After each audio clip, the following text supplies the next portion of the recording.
बोलो श्री सत्य सनातन धर्म की जय। चलती चक्की देखकर दिया कबीरा रोए, दो पाटन के बीच में साबुत बचा ना कोए।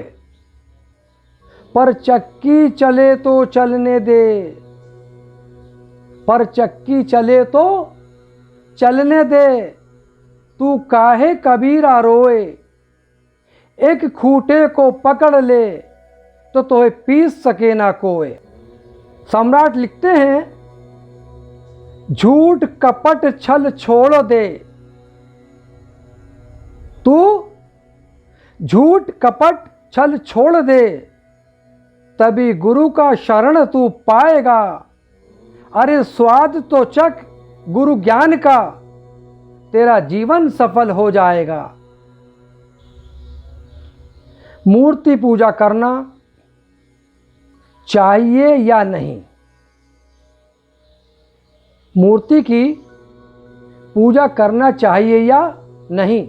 करना चाहिए। इस विषय पर धार्मिक ग्रंथों में विवरण आया है।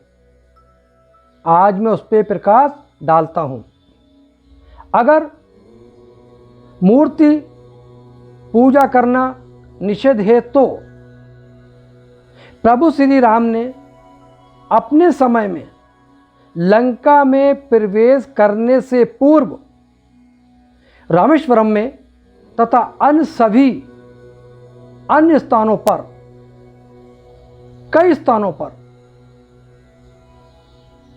भगवान शिव की, मां दक्षिणा काली तथा मां उज्जैन की काली की अलग अलग बियावान स्थानों पर मूर्ति स्थापना, क्योंकि प्राचीन समय के राजाओं महाराजाओं के द्वारा भारत देश में एक से बढ़कर एक विशाल मंदिरों का निर्माण करके तथा मूर्ति स्थापित करके महाभारत काल से लेके पांचों पांडव तथा कुंती के द्वारा मूर्ति की स्थापना तथा मूर्ति की पूजा करने का कार्यक्रम जो आज तक चला आ रहा है, उसी के अनुसार भगवान शिव की पूजा शिवलिंग में और भगवान विष्णु की पूजा शालिग्राम शिलापटिक में तथा शक्तियों की पूजा मूर्ति के साथ साथ या यंत्रों में करने का जो विधान प्रत्यक्ष हुआ है और पूर्ण रूप से सफलता मिली है।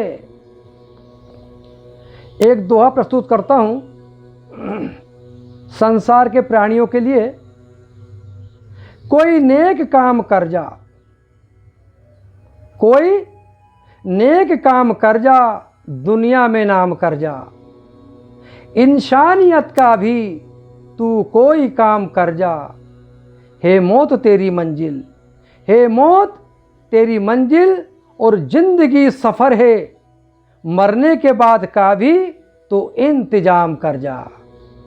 और तो और इसके साथ साथ वृक्षों तथा औषधियों तथा वनस्पतियों में पूजा पद्धति उपचार का विधान जो सदियों से चला आ रहा है और शोध करने पर सफल सिद्धि की प्राप्ति हुई है।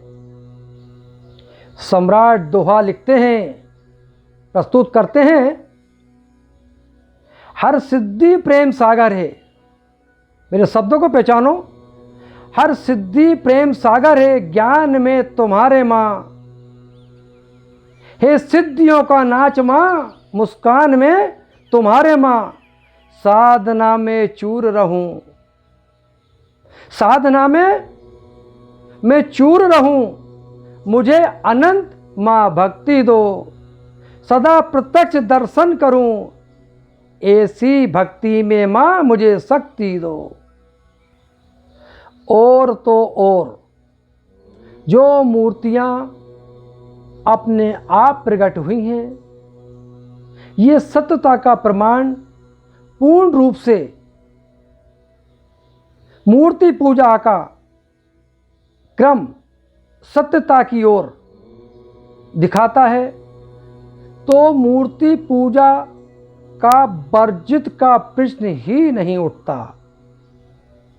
और अगर किसी भी स्थान पर निर्माण किए हुए भवन में शक्ति के चिन्ह और पद की स्थापना नहीं है तो उस स्थान पर हमेशा अनंत जीवों को सताने वाली ऊपरी बाधाओं का स्थान हो जाता है। ये अति गोपनीय है। सम्राट लिखते हैं, एक दोहा प्रस्तुत करते हैं माँ भगवती की शान में। काली काली खप्पर वाली तेरा खेल निराला, तू हर ताले की चाबी रखे हर चाबी का ताला। अब मैं आपको मूर्ति स्थापना के बारे में बताता हूं। मूर्तियों की प्राण प्रतिष्ठा का विधान भी समझकर करना अति आवश्यक होता है। मूर्ति को स्थापित करने से पहले ये ध्यान रखना अति आवश्यक है, कौन सी दिशा, कौन से वस्त्र, किस रंग के वस्त्र, कौन सी मुद्रा, कौन सी आसन तथा किस धातु की, किस पत्थर की, किन लकड़ियों की तथा मिट्टी के द्वारा निर्मित की गई मूर्तियों का और भी अन्य क्रियाओं का समावेश पूजा पद्धति में समझना अति आवश्यक है। इसके बाद ध्यानम पूजन करने के बाद उच्च कोटि क्रियाओं का कार्य करने के बाद हर सफलता का मार्ग प्राप्त होता है। हर तरह के ज्ञान विज्ञान की चेतना शरीर में प्रवेश करती है। यही जीवन का अमूल मार्ग है। एक दोहा प्रस्तुत करता हूं मां भगवती की शान में। तो सम्राट लिखते हैं, रहूं क्यों मोहताज बन के मां, रहूं क्यों मोहताज बन के मां में इस जमाने में, कमी है कौन सी बता मां तेरे खजाने में। हाथ जोड़ विनती करूं धरूं तुम्हारा ध्यान, पथ से जो भटक गए हैं मां करो आज कल्याण।